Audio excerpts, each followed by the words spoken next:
Waiting in a Tokyo hotel room, I still can't quite believe that of all the world's press, Michael's agreed to talk to me again. His first major TV interview this decade. Nice to see you again. But you don't get this deep inside the fortress without conditions. Strict limits on time, even the number of questions.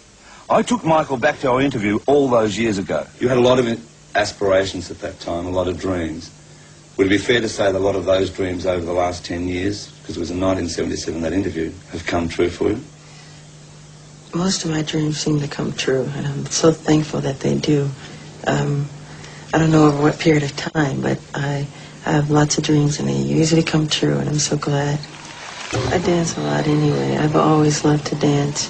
When I was just real little, I used to watch Sammy Davis, Fred Astaire, and James Brown, and just dancing about the house. So I don't remember not dancing.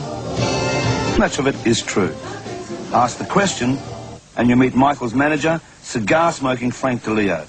He joined the interview as Michael's friend and chief minder. Now, about those headlines. Does it affect you? Does it hurt you to see some idiotic stories that are written? Yeah, I'll answer that question if you don't mind. It hurts me. If it hurts me, I know it hurts Michael. He's a little more blasé about it than I am. I mean, he just sort of shrugs it off. But I find it very terrible that some of the stuff that is written, particularly about plastic surgery. And the majority of it, not the majority, all of it is garbage and rubbish. And, you know, that's the best thing that's the only thing they can figure out to do with their life. Then, you know, they're pretty sick people. I like to sneak into theaters without being noticed sometimes. Sometimes there's really nothing you can do about it. It's the price you have to pay. Well, I've heard sometimes you turn up in the most unexpected places to your friends dressed in that they don't even recognize you. I have incredible disguises. I can fool my own mother.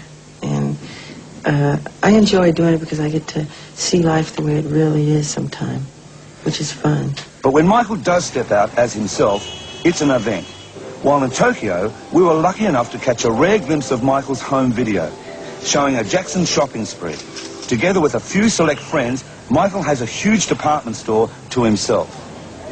It's the same as blowing into. But you can't.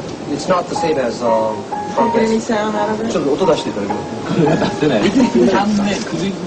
You need about 3 years of practice to really get the sounds out. When you're locked inside the four walls of fame and looking out at the crush of fans looking in, there's nothing quite as precious as one true friend. In Michael's case, that friend is Quincy Jones. They met on the film set of The Wiz. I met Michael at Sammy Davis's house when he was about 12. And you just fall in love with Michael at any age.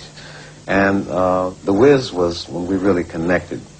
And he was a scarecrow, and he'd pull out bits of paper, quotes with Confucius, etc., all these great philosophers. And one time he says, blah, blah, blah, blah, blah, signed Socrates. And he kept saying Socrates, Socrates, Socrates, and nobody would correct him. And after a while, I took him over to the side. I said, Michael, forgive me, if you know, but it's Socrates, you know. And at that moment, our eyes met, and something happened that's never changed since then. Were you aware of the sales? Did you check up on sales each week and realize that it was doing this? I pretty much did the album and just sat back and watched because it was another one of my dreams. I knew it was going to do what it did.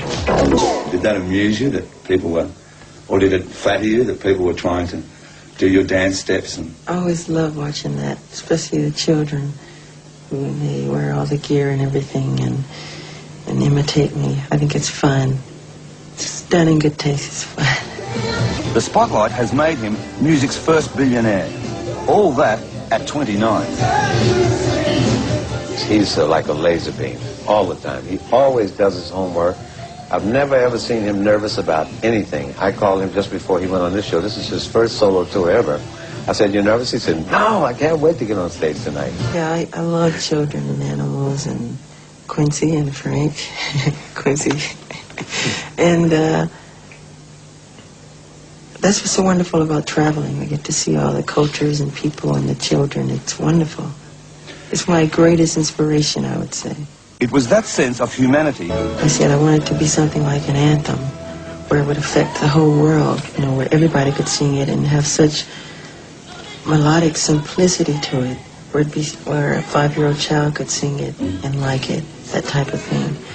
And as I remember waking up from my sleep the next morning, before putting it down really, most of the song was there, and I went in the studio and kind of did a demo and presented it. And first Quincy asked me to do it with Lionel, you know, and I remember calling Quincy, telling him I had the tape, and then Lionel put some lyric to it, and I hate saying who did what, but it always sounds it's something of interest though. But just when you thought Michael spent 6 years making Bad sound exceptionally good, I asked him why.